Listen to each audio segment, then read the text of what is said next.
And we want to get it nice and flat too, so we can decide which side we want for our board by picking the flattest side. And I'm actually going to take this.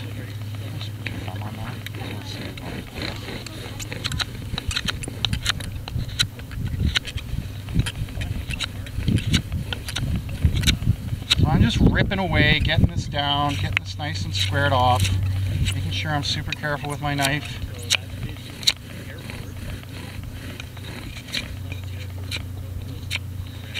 My son asked me on the phone, "You're being careful with your knife, right, Dad?" Yes. How Liam, old is he? He's 6. That's great. Yes, Liam, I'm being very careful. He's like, "Okay, don't cut yourself." Yes, sir. Does he use a knife? He does. He does. Well, that's a good smell. So try to get the rock out of your board. It's more crucial when we're on asphalt or concrete. On the grass, your board's just going to sink into the mud anyway, into this dirt anyway. It's not going to rock around much with your body weight on it. Spindles. Try and keep your spindle even all the way down. We don't want to taper or anything like that. We want to make sure it's even all the way down. Reason for that is the string will choose a certain spot. We don't want it to choose a certain spot. We want the string to be able to evenly run up and down the spindle. So we want one end to be pointed, and this is the end that's going into our handhold. So we can just leave it kind of like that. The other end, we want it to have a dome to it, because we want maximum surface area at the bottom and minimum surface area at the top, because we want all of our friction right down at the bottom. Let's do this. So this is a piece of basswood here. This is cedar. Thumbnail check. It's a great way to find out what the woods are. If y'all are interested, my whiteboard's still set up inside with a list of woods I've written down. Please slam that into your journal. It'll give you a great resource to go home, buy your Peterson's Guide of Trees, or whatever that may be. Farrar, Trees in Canada, Trees of Canada, Trees in Canada. Awesome resource, great book. They have color photos, artist interpretation drawings, as well as very verbose descriptions. But yeah, get out and identify basswood. It's one of your best friends. The poplars, basswood, they all have that. Basswood has much more exaggerated, but it has that Clydesdale horseshoe look to the leaves with a minor serration on it. Usually grows in multiple shoots. It's sort of a grayish bark, slightly scabby, scaly, and you'll notice the nuts of it are these little BBs. They look like shotgun shot, little brown nuts. Basswood's your best friend. Really, really great. You can make your fireboard and your spindle out of basswood. Again, what are these two on the hardness scale? Softest? Your spindle? Softest? Softest. Softest. The spindle? Oh, sorry. I thought that was the same or harder. And then your handhold has got to be the hardest. So maple, oak, Osage orange, ironwood, beech, you name it. Great stuff. For your spindle and your fireboard, poplar, willow, aspen, cottonwood. Did I say basswood? Anyway, those are your best friends. So what we're looking at here is just get a little divot set up in your board. You can either use your knife or use your spindle. And I'm just doing this so the spindle gets set up nicely in there.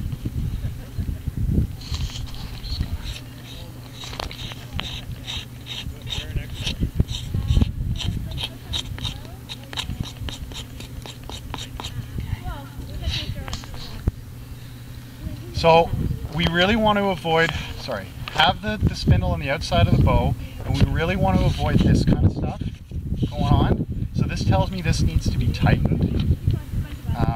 I haven't used this bow in like 3 years, so I'm not surprised. And pick one end of your bow that's going to make it easier for you. Pick a knot you like that holds, that won't slip on you, or also won't get too tight so you can't get it undone. Pick one end of your bow that's easy for you to untie and retie. One way I like to do it is to get the string to run down the center, is I'll wrap it like that, and then I'll go around and wrap it the other way and go around again and then tie it off. And that will help to pull the string in either direction and keep it centered right down the middle. So we can adjust our tension with that. Another way to adjust our tension of our string, if it's starting to get too loose, is you can choke up on your bow like that, or you can push down with your thumb and pull up with your back fingers. So if I were to do that with the spindle in it, what it looks like is it creates an S. Y'all see that? Creates an S in the string, and that's adding tension to the string. So get yourself nice and comfortable. We want to have our body in a stable position. So you see what my feet are doing, 90 degrees, so that if Natalie were to give me a shove from the side, I won't fall over. If I'm like this, she can easily push me to the side. I'm not very balanced. So get yourself nice, stable on the ground. And we want to have this part of our shin or our wrist locked right up against our shin, again, to be nice and stable. And we just want to get set up right now. We're not getting a coal. We're just going to get ourselves dialed in. Maybe I will do that. This is a fresh spindle too. So before I actually get things going, again, it's nice to just provide yourself with opportunities to get it set up. Don't set yourself too close to the edge, okay? We don't want to be like that, because once you get down further in, it'll just book, bust out, and then your coal goes scattering and it's start from scratch. So set yourself back a little bit so that when the spindle drills in, it's not too close to the edge.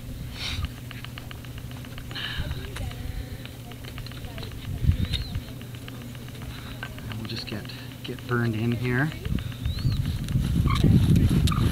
So I'm just getting it warmed up. You hear that squawking going on? Yeah. That's the friction. So now we're getting through the burnishing. Y'all see where the smoke's coming from? My handhold. A way around that.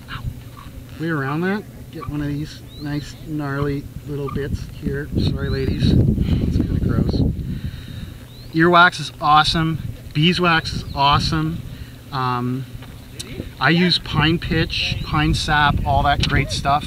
Anything we can do to create that glossy burnishing in our handhold so we can push down as hard as we need to and not get any friction up in the handhold. I like to use stone. If any of y'all come from Wyerton area where you have exposed limestone formations, bedrock formations that have been weathered, i.e. acid rain, you're gonna get little divots, dimples in it. You'll see it in Wyerton, Tobermory area. That stuff is off the hook because you don't even have to work at it. You can just get your spindle set right in that little divot and you're good to go. So I'm just gonna get myself, started. If you get any burnishing down connected to the board, you can either rough up the end of your spindle or you can get a little pinch of sand.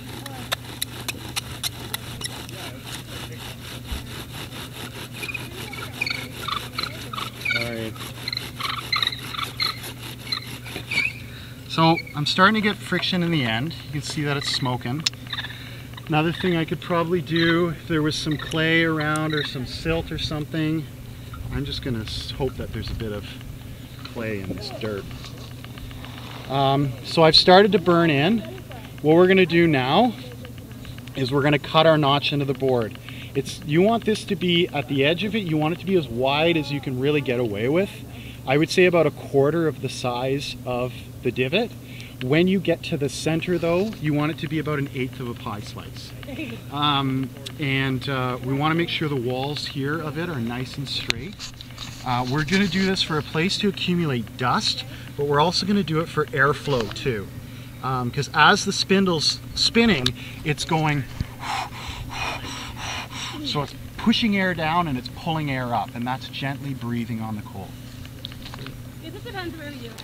I hope it's outside.